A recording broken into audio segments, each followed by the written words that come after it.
This is the point that I've been trying to make for the last few years, which is where the real new invention is happening is outside of public education. And the reason people went there is not because they aren't invested and want public education. It's because the constraints were such that there was no way to do what they wanted to do. Or it would have taken several years to gain the permissions and gain the whatever. Now, and so I don't want to say that it's not happening in public education.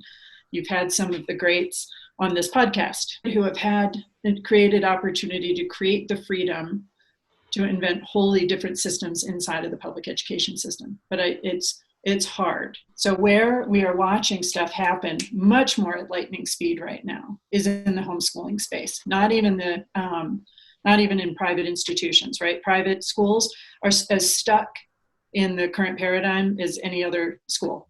But when you start getting into homeschooling co-ops, what Kath Frase is talking about, co-learning spaces, you start looking at pods. There are at least 3 new technologies that have been funded by Silicon Valley to do self-directed learning. These are all ones where it's not just an online platform, like with no humans.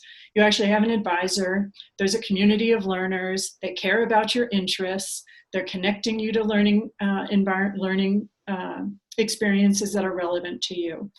And my point is all of this is happening, and it could be happening in public education. The only reason it's not is because the regulations and the policy regime is not allowing for it to happen.